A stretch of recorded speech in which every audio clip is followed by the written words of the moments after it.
इस वक्त जब आप ये वीडियो देख रहे हैं तो तकरीबन 9700 कमर्शियल प्लेन्स हवा में मौजूद हैं, जिनमें तकरीबन 12 लाख लोग सफ़र कर रहे हैं, जो कि इस दुनिया की पूरी आबादी के बराबर है। और ये एक एवरेज फिगर है, लेकिन हाई सीज़न के दौरान, जैसा कि जून में होता है, इस सीज़न के दौरान 24 घंटे के अंदर तकरीबन 2 लाख से भी ज़्यादा फ़्लाइट्स परवाज़ करती हैं। इस सब ट्रैफिक के बावजूद, जो कि हर जगह और हर तरफ मौजूद होती है, प्लेन्स के आपस में टकराने या एक्सीडेंट्स के मामला तकरीबन ना होने के बराबर होते हैं। ये एविएशन सिस्टम तकरीबन परफेक्ट है, जो कि फ़्लाइट के टेक ऑफ से लेकर लैंडिंग तक इन फ़्लाइट्स की सर्वेलेंस और गाइडेंस करता है और इस बात को यकीनी बनाता है कि ये ट्रैफिक सेफ़ रहे। लेकिन इसके बावजूद ये सिस्टम 100% परफेक्ट या महफूज नहीं होता और एक्सीडेंट्स भी होते हैं। आज इस वीडियो में हम जिस इंसिडेंट का जिक्र करने जा रहे हैं, अगर ये एक्सीडेंट होता तो ये एविएशन इंडस्ट्री की तारीख का बदतरीन हादसा कहलाता। तो दोस्तों, ये बात है 31 जनवरी 2001 की। इस दिन जापान एयरलाइन की दो फ्लाइट स्केड्यूल्ड थी। इसमें से एक थी JAL 958, जो कि बुसान साउथ कोरिया से टोक्यो नोरिटा आ रही थी। इस पर 237 पैसेंजर्स और 13 क्रू मेंबर्स मौजूद थे। जबकि दूसरी फ़्लाइट JAL 907, जिसने अभी टेक ऑफ ही किया था, ये फ़्लाइट टोक्यो हैनिडा से ओकिनावा जा रही थी। ये एक बोइंग 747 था, जिसमें 411 मुसाफिर और 16 क्रू मेंबर्स मौजूद थे। फ़्लाइट प्लान या फ़्लाइट रूट के मुताबिक इन दोनों फ़्लाइट्स का एक इंटरसेक्टिंग पॉइंट, जो कि जापानीज़ आइलैंड होंशू के ऊपर बनना था, जहां इन दोनों जहाज़ों को हाइट में 2000 फीट के फ़र्क से गुजरना था। लेकिन दरअसल ऐसा नहीं हुआ। फ़्लाइट 907 की प्रवास के तकरीबन 20 मिनट बाद जब ये प्लेन अपनी क्रूजिंग हाइट यानी 39,000 फीट पर पहुंचता है, तो प्लेन में मौजूद फ़्लाइट अटेंडेंट्स मुसाफिरों को ड्रिंक सर्व कर रही होती हैं।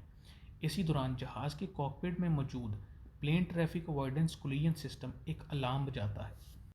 जबकि फ़्लाइट 958, जो कि नोरिटा आ रही थी, ये फ़्लाइट 37,000 फुट की ऊंचाई पर मौजूद थी। दोस्तों, आपको यहाँ पर बताते चलें कि हर जहाज़ में ट्रैफिक अवॉइडेंस कोलिजन सिस्टम होता है, जिसको टी कास्ट भी कहा जाता है, जो जहाज़ के इर्द गिर्द स्कैनिंग करता है और अगर कोई जहाज़ लिमिट यानी हद से ज़्यादा करीब आ जाए तो ये टी कास्ट अलार्म देता है, जो कि जहाज़ों का एक अपना सेफ्टी फीचर है। इसके अलावा एयर ट्रैफिक कंट्रोल, जो कि हर एयरपोर्ट पर मौजूद होता है, वो भी इन जहाज़ों यानी फ़्लाइट्स को मॉनिटर और गाइड करता है। इसी दौरान फ़्लाइट 907 को टोक्यो एयर ट्रैफिक कंट्रोल की तरफ से कुछ इंस्ट्रक्शन मौसूल होती हैं। इस वक्त जो कंट्रोलर या ऑफिसर ऑन ड्यूटी था, ये एक 26 साल ट्रेनी हिडेकी हाचिटानी था, जो एक ही वक्त में तकरीबन 12 फ़्लाइट्स को मॉनिटर कर रहा था। इसने फ़्लाइट 958, जो कि उस वक्त 37,000 फुट पर प्रवास कर रही थी, इसको इंस्ट्रक्शंस दी कि वो अपनी हाइट को मज़ीद कम करे, ताकि इन दोनों फ़्लाइट्स यानी 907 और 958 के दरमियान फ़ासला मज़ीद बन जाए।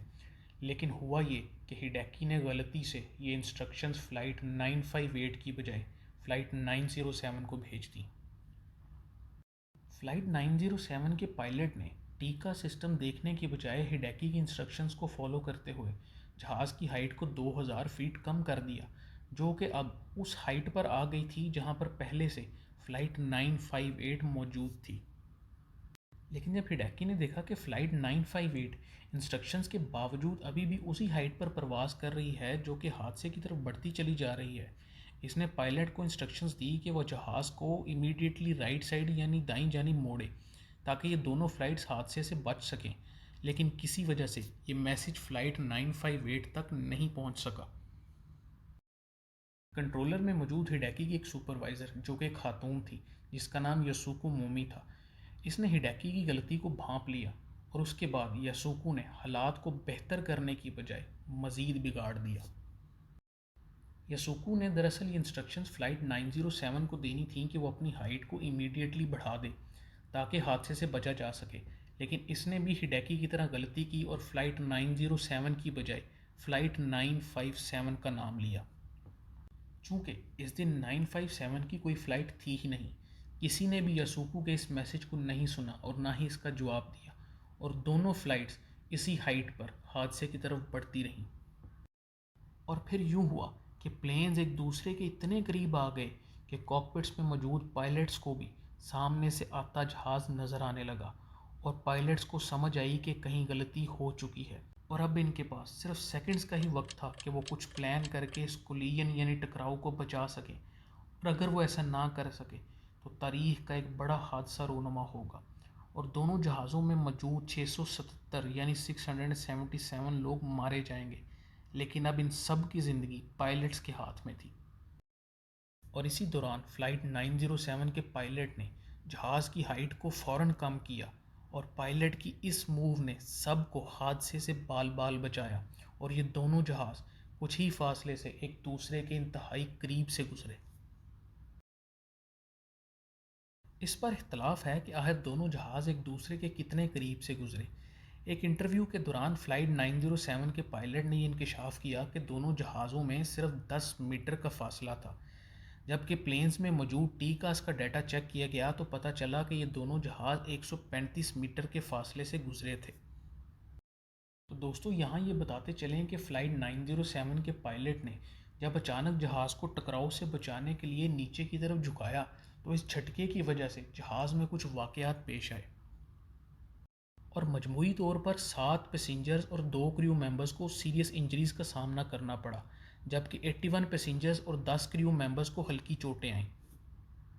फ़्लाइट 907 ने फ़ौरन इमरजेंसी लैंडिंग करते हुए वापस सैनिटा एयरपोर्ट पर लैंडिंग की, जहां मेडिकल टीम पहले से मौजूद थी जिसने इन जख्मियों का फ़ौरन इलाज किया। कुछ साल केस चलने के बाद कोर्ट ने एटीसी ट्रेनिंग को 1 साल और उसकी सुपरवाइज़र को 1.5 साल कैद की सज़ा सुनाई। इस वाक़े से दोस्तों हमें सीखने और समझने को ये मिलता है कि बेशक इंसान ऐसे बहुत से सिस्टम्स बना चुका है जो कि तकरीबन परफेक्ट हैं, लेकिन इसके बावजूद इंसान ही हैं जिनसे की गई गलती या गलतियाँ किसी बड़े हादसे को अंजाम देती हैं। उम्मीद करता हूँ कि आपको इस वीडियो से कुछ सीखने को ज़रूर मिला होगा और अगर आप किसी हिस्टोरिक टॉपिक पर वीडियो देखना चाहते हैं तो हमें कमेंट्स में ज़रूर बताएं। मज़ीद इस तरह की रिसर्च बेस्ड वीडियोज़ देखने के लिए हमारे चैनल को लाइक करें, सब्सक्राइब करें और शेयर करना ना भूलें।